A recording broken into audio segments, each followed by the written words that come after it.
Hello and welcome to the show. Today I'm not in the audio booth, so there's going to be some interruptions coming in from the background because the kids are home. Midterms, then SpongeBob SquarePants, it's on TV, and so just the usual. Anyway, today I want us to look at sales lessons that we can learn from Nigerian gatemen. Let me repeat, in case you're wondering, did I hear him correctly?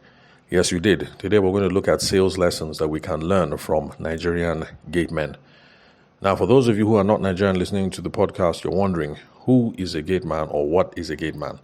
That's just the way that we say in this part of the world. That's how we call people who are security details for residences and official buildings. So people who stand outside at the gate or who stand in front of the house, security detail, basically.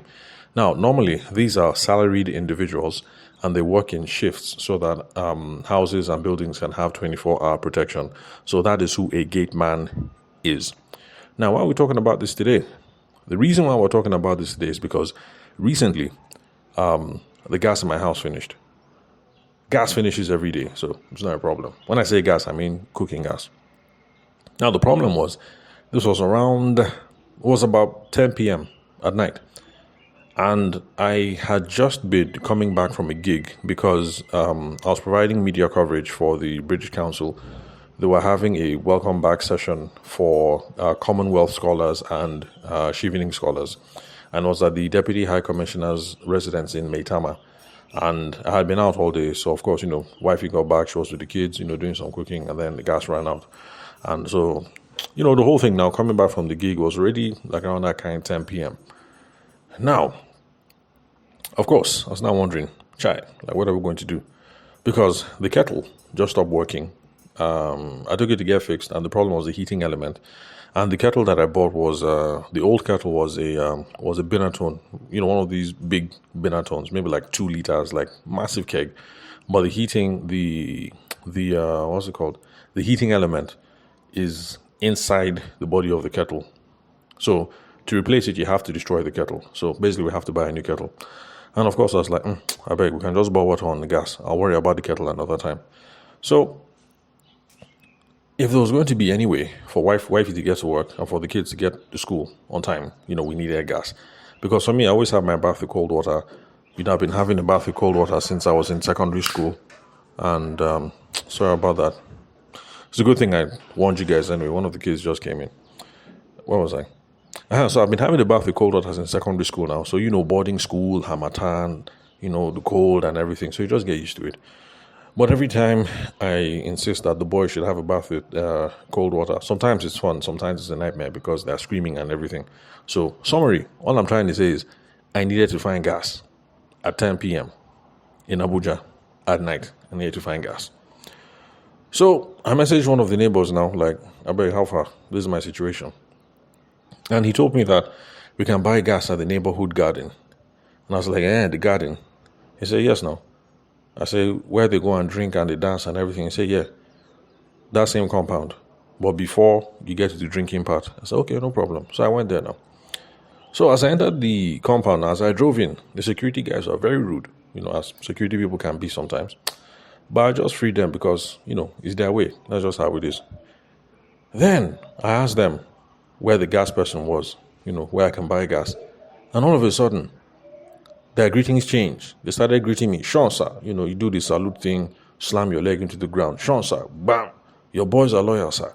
This, that, sir. That, sir. I was like, And I was wondering that these were the guys that when I entered, they were, anyhow. Now I say I want to buy gas. They're doing Sean, sir. Your boys are loyal, sir. So I was wondering, what led to this change? So, as I got there now, one other guy was just leaving as we were buying gas. But it wasn't this industrial kind of gas. How will I put it? It was not like the fancy places where you go to NNPC and, you stay there. They take the machine and then they put it on the scale. The scale weighs it and then you punch the code and then the thing just does that, that whole mechanized process. There was this gas where, boys are doing this thing manual. You take a gas cylinder, you turn it upside down, connect one hose to another hose, and that thing can take time. So, anyway, but It's not as if I had any choice. So I just stayed there. So while I was there, I was wondering, why did these people's behavior change over time? So I stayed there now and I was just playing chess on my phone, waiting for these guys to load up the gas. So as they were doing it now, I noticed a similar pattern with other patrons. If people came in and they were going up towards the club, the security guards were just anyhow with them. No special greeting. But anybody who entered and wanted to buy gas and was turning to the left, it's sure, sir. Your boys are loyal, sir. This, sir. That, sir. The usual hailing that security guys give. So I was trying to wonder, what's the difference? The people that are going to the club, they just anyhow. If you're going to go and buy gas, special greeting. So I was wondering, what is the difference? Or rather, why the difference?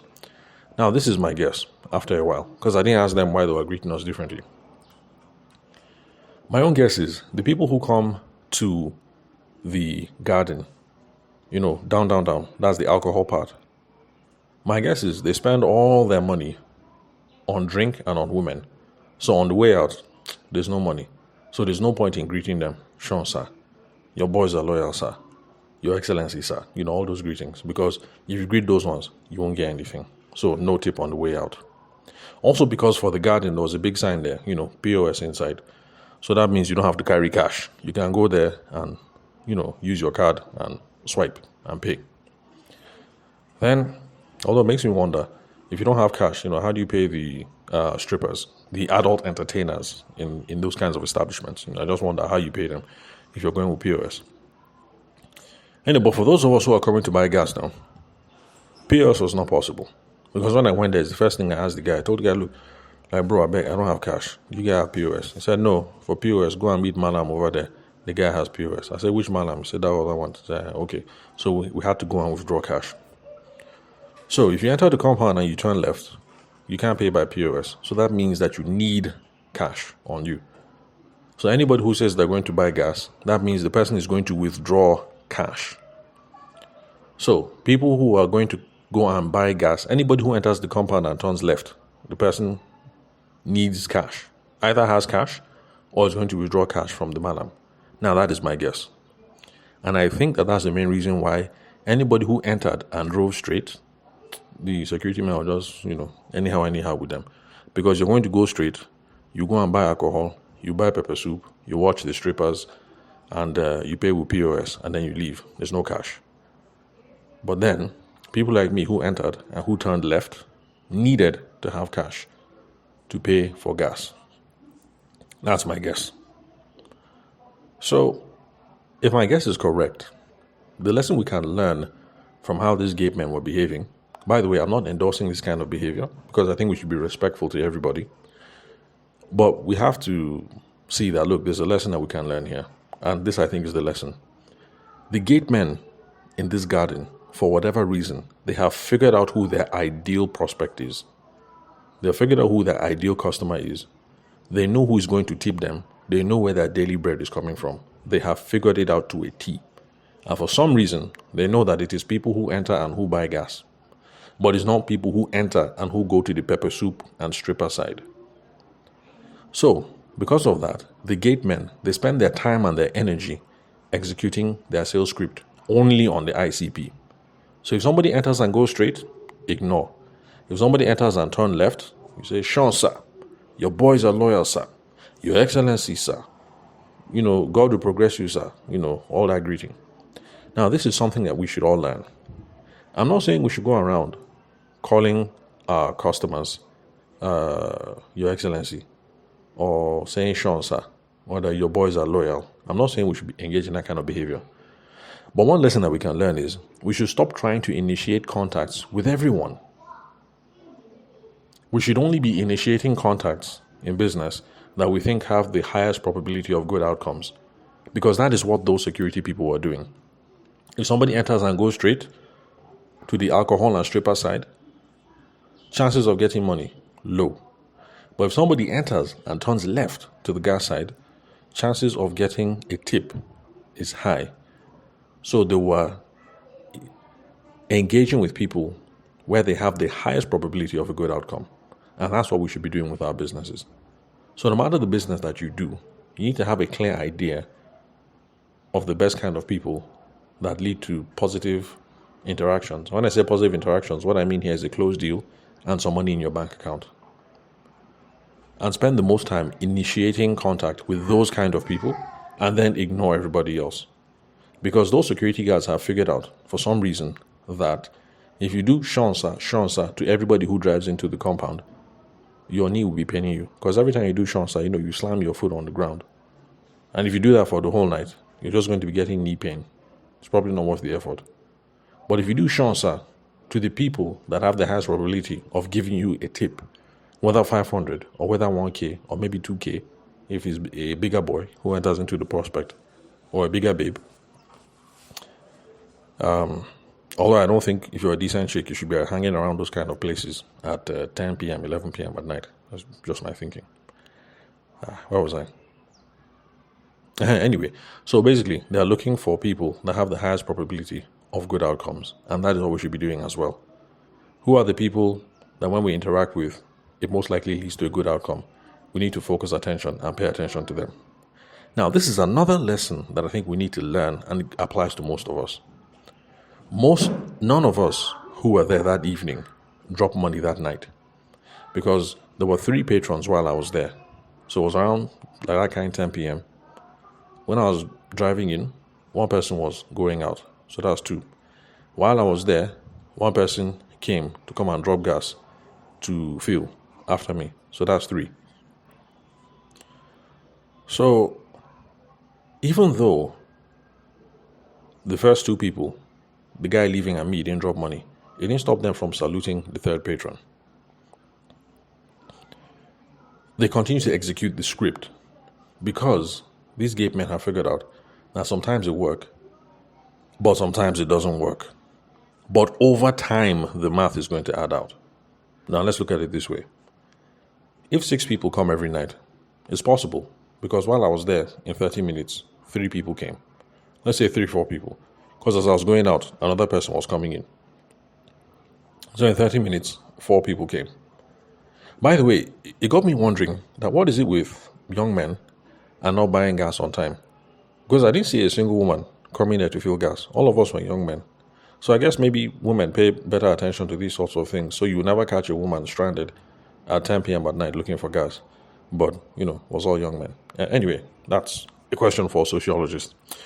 So, where was I now? So if 6 people come every night, and it's possible, because while I was there in 30 minutes, 4 people came. If they can get just one person to tip per night, Monday to Friday, that is going to be an extra 20,000 naira in a month. Let me repeat. If they can get one person to tip 1K every night, that's going to be an extra 20,000 naira in a month. In fact, one person doesn't even have to drop 1K, because it's possible that on some days nobody will tip, but on some days maybe 4 or 5 people will tip and each person drops maybe $500. But either way, looking at it realistically, I think that these people can get an extra 20K every month that will now be added to their minimum wage. And let's face it, minimum wage in Nigeria is nothing. So because of that, that is why these guys keep greeting, Sean, sir. Your boys are loyal, sir. God will elevate you, sir. Your Excellency, sir. That is why they keep greeting. Because they know that even if I didn't drop, and the person who came before me did not drop, eventually somebody must drop. And at the end of the month, when you look at how much it is that came in, it's going to be worth the time and worth the effort. So the lesson that we have to learn here is, don't let people who don't drop, people who don't do business with you, don't let that demotivate you. Because I meet too many people who pay attention to the fact that I spoke to 10 people, 7 of them didn't do business with me. You're looking at things the wrong way. Pay attention to the 3 people who did business with you. Of the 3 people who did business with you out of the 10, the money that came in, it makes sense or it didn't make sense? That is the question. So if 10 people do business with you out of 3, at the end of the month, as you're looking at all the numbers, you say, okay, that thing makes sense, the thing makes sense. Then continue. And the goal is now to try and see how, instead of 3 people doing business with you, we make it 4. Maybe from 4 to 5.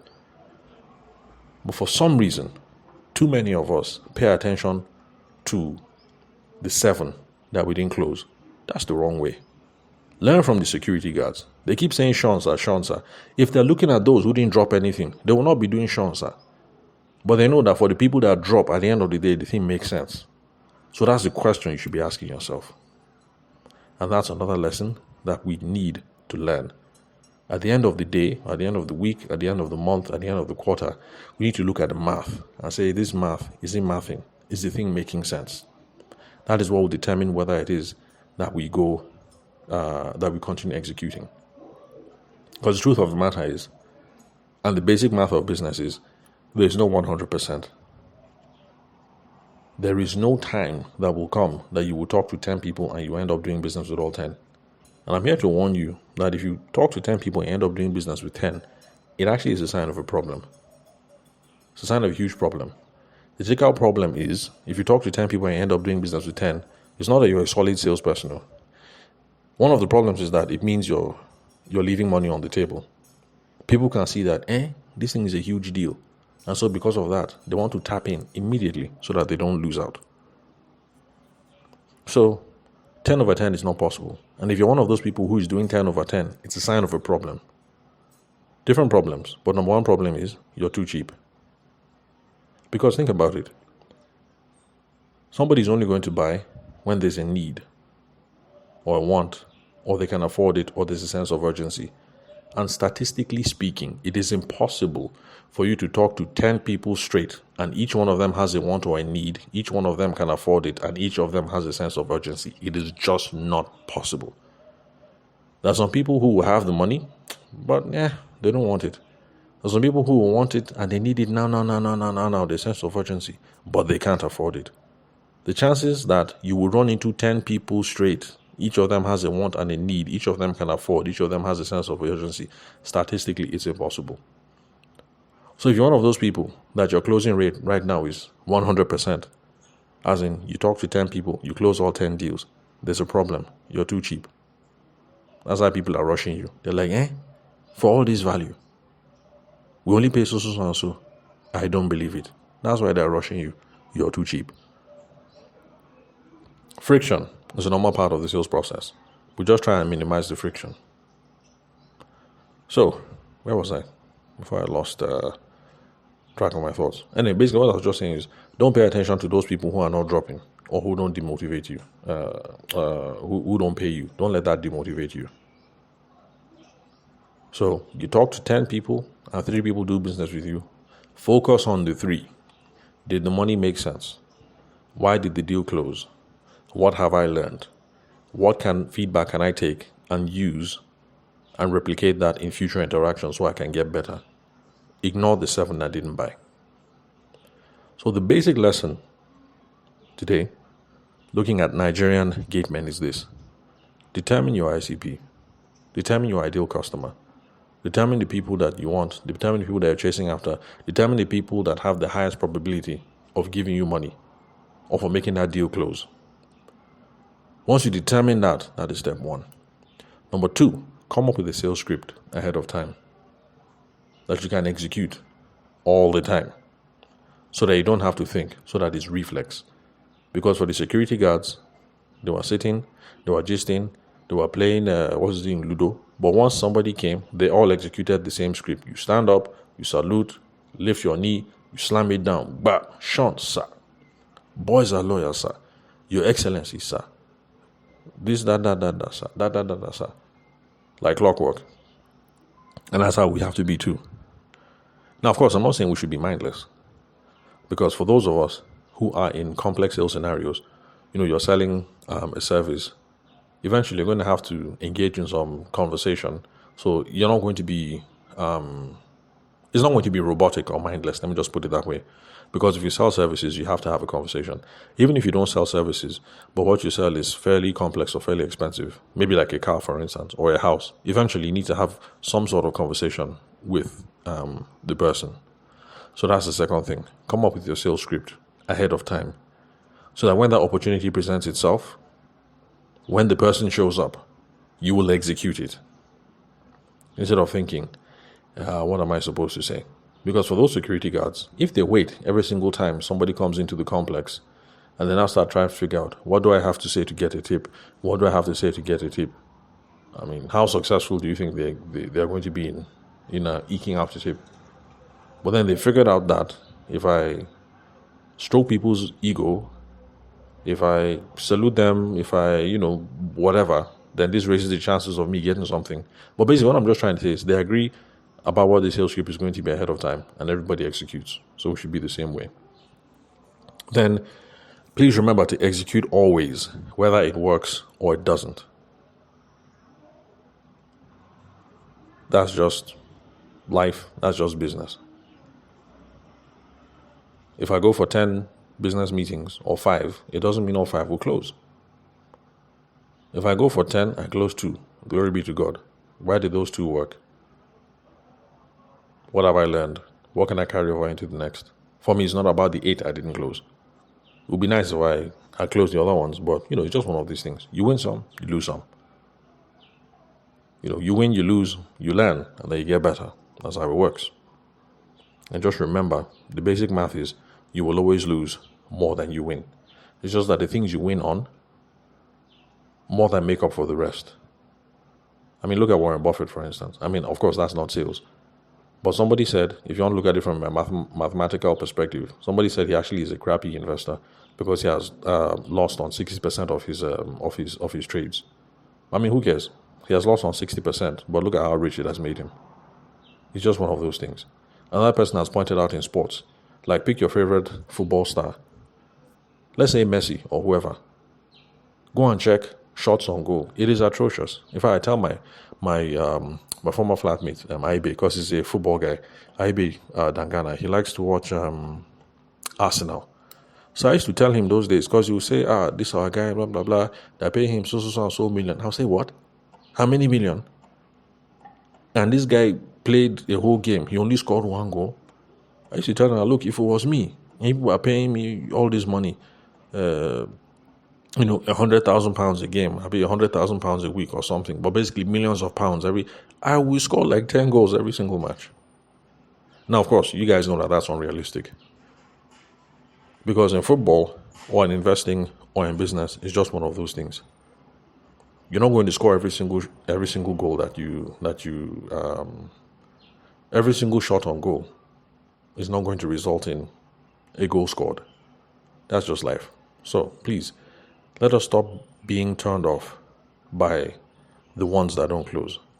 The focus should be on the ones that close. Review it periodically.